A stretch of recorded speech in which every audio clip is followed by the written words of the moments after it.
Hello, once again. Sorry for that break in transmission. So we are going to give it a go again. So once again, welcome to my episode of Zambia elections. Like I said, I'm going to be giving you a series of insights into all things to do with the upcoming Zambia's election on 12th of August. So I'll be uploading these videos on Facebook Live as well as my YouTube account. So do check out my YouTube account. Simply type Mainda Simataa in Google, YouTube, and subscribe to keep in touch and on track with. Now, the reason that I'm doing these episodes or recordings is to give you an insight into the election news that's coming through from various media. Like I said, in Zambian media, they just report. They don't do any kind of analysis on the issues and other news. They'll just tell you what it is, and there is no analysis and there is no perspective on the news, because most of the news is curtailed, it is censored, and a lot of media institutions in Zambia are operating under very difficult conditions. Institutions like Movie TV, at least, which try to give a fair coverage, have already been threatened.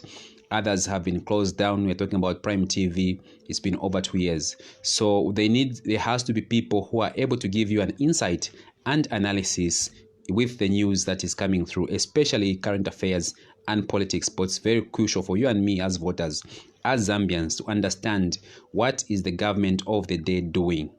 Why are they making the decisions that they are making? For example, why did the Constitutional Court give President Lungu a third term? Okay, why is the Ministry of Health inflating the figures or cooking up the figures of COVID-19? Why has the Zambia police enforced provisions that are illegal concerning COVID-19? Why have election rallies and campaigns been stopped in the name of COVID? All this has been reported by your news, by your TV stations and your radio stations, but they don't give you the political angle of why this has been done. So my job is to come in and analyze those news items and give you a clear perspective and interpretation of why it's happening and how it affects you and me. Because believe you me, whether you're interested in politics or not, the decisions that politicians make are going to ultimately determine the price at which you buy your tray of eggs, the price at which you buy your bag of meal, the price at which you buy that medal of carpenter and beans. It will determine the cost of education. It will determine the cost of fuel. It's going to affect you in a whole lot of ways, whereby whether you vote or not, you're still going to feel the impact. Anyway, so let's get into it. Today, I'm looking at the question, what if HH loses again? Okay, this is a question that has come up because some political leader from the Socialist Party in the name of Fred Membe has been putting up billboards all over Lusaka and going on radio saying that HH or Hakainde Hichilema is going to lose the elections this August. Now, I've always said that it's not wise to comment on Fred Membe or the Socialist Party, because let's face it, with all due respect, they are a non-entity. This is a political party that is not more than 2 years old. It doesn't even have a single councillor or MP. So if the man goes ranting around attacking the UPND, he's only seeking attention. We must understand that. So this man went on radio talking about HH to say HH has lost 5 times and he's going to lose again. And then, of course, on social media, people have been asking what happens if HH loses. Let me start by saying Mr. Fred Membe must concentrate about his own in-house issues. He has his own issues to deal with in his political party, as well as his own house. This is a man whereby opposition begins in his bedroom. His own wife does not support him. His wife, Mutinta Mazoka, is a member of the UPND. Imagine a situation where the husband is a head of a political party and the wife is in opposition. Opposition, inside opposition. In his very house, he has failed to mobilize his wife to be on his high. So I think those are important issues that he should look at, and he must do self-introspection rather than talking about HH, whose marriage is very stable, HH, whose business enterprise is very stable, and HH, whose political party who he leads is very stable.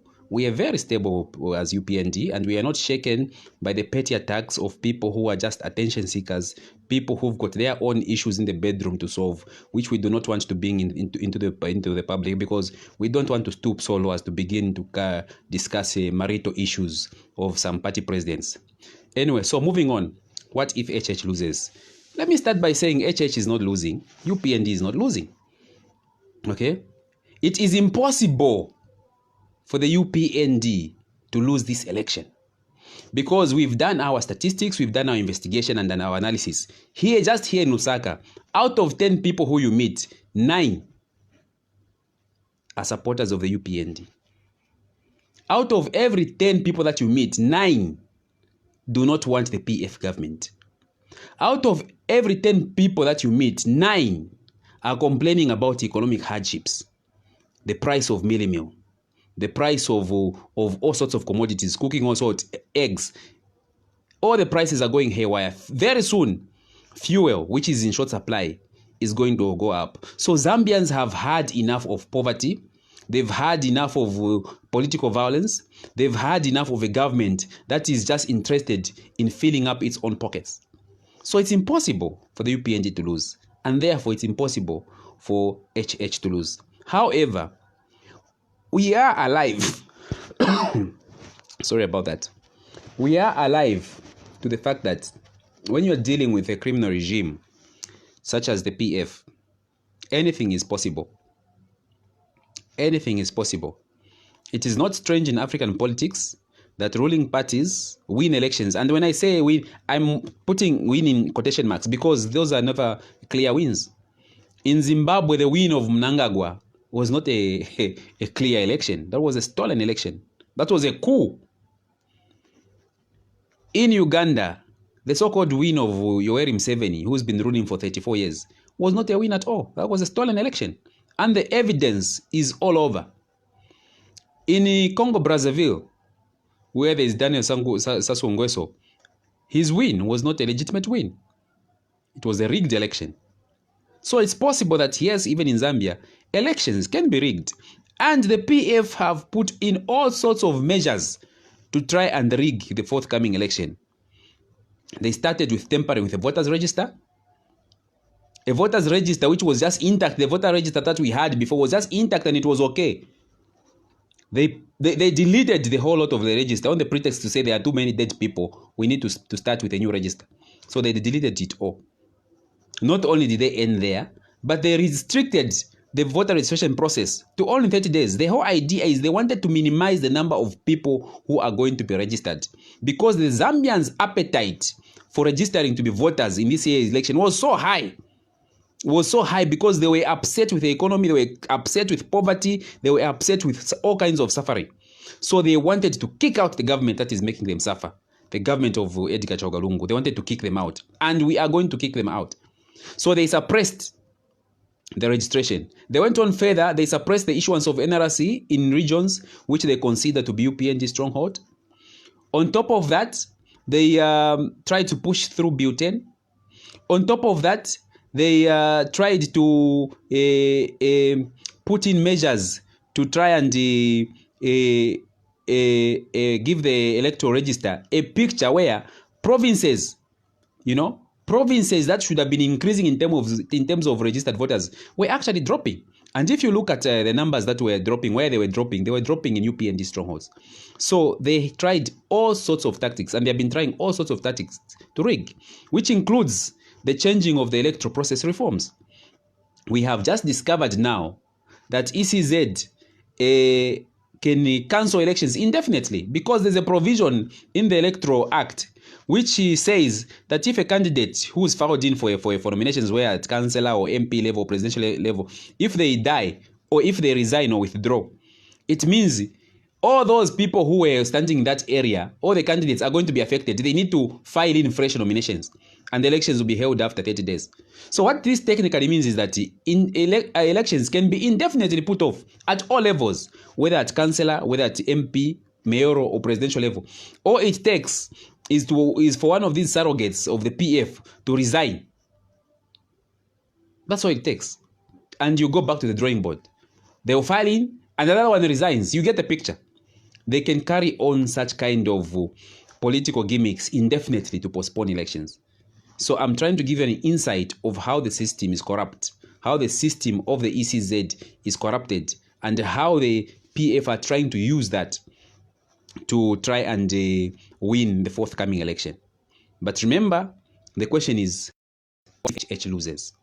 And what I'm saying to you to say that is that we should change our mindsets as Zambians. We should not look at political leaders as people who are there for themselves or as people who are in it to benefit. That is not President Hakainde Hichilema. It might be the intentions of President Edgar Lungu to go on and on in power so that he can continue to share the loot that they are getting from this country with his own. But it's not the intention of the UPND as a party, and it has never been the intention of President Hakainde Hichilema to go into power for himself. So when people ask to say, what if HH loses? It's not him losing.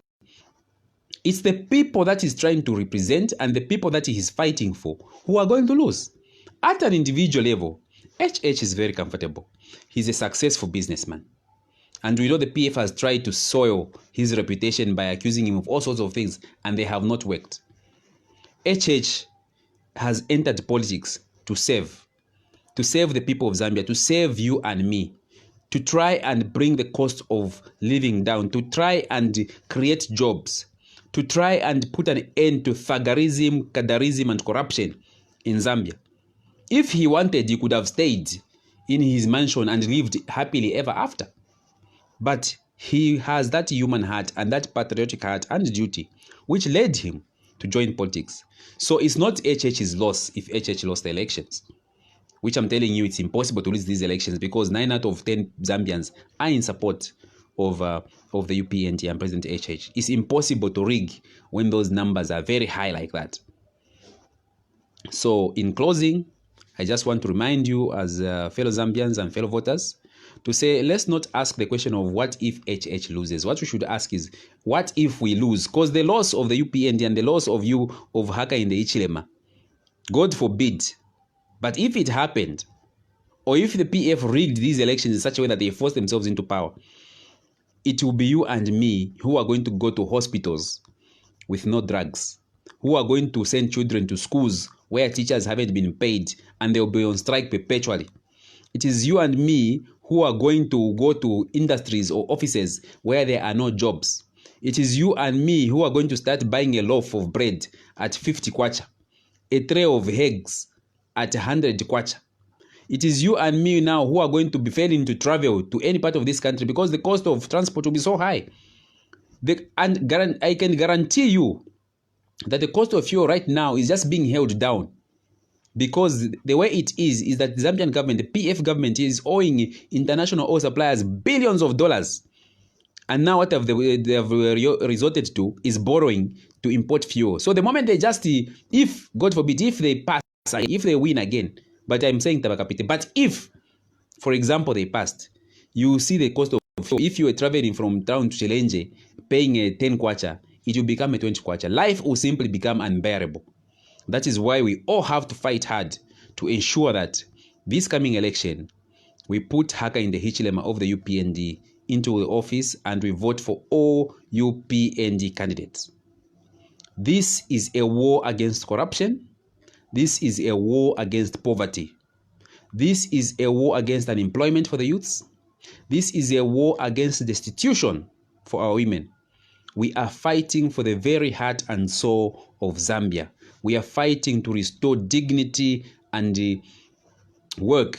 We are fighting to restore good lives to people. We want this country to get back on normal, not where it is on autopilot, where thugs are ruling people where thugs are ruling as if they were elected. But these thugs are just henchmen for political cadres in office. So we want to change things. We want a Zambia where you and me can benefit and have the ability to realize our dreams and goals. That is what we want. So don't ask what HH can do for you, but ask yourself, what can you do for the party? What can you do for this revolution that we want to bring about as UPND? Because it's your fight as well. It's not just HH's fight. It's not just HH's loss. It's not just UPND's loss, but it's a loss for every right-thinking Zambian who is going through hardship today and who can feel the pinch of the economy, who can feel the cost and bearable cost of the cost of living. So good evening once again, countrymen and women. Remember, I'm going to be uploading these videos on my YouTube channel as well. Just search for Mainda Simataa. At least every other day, I'm going to bring you Zambia election analysis and interpretation of the state of affairs so that you can have an insight into the decisions government is making at every turn in this political season where we are in, so that you can understand better how to look at things objectively and know when the government is lying, and also understand what the party that is coming is trying to do for you. Thank you very much, and God bless.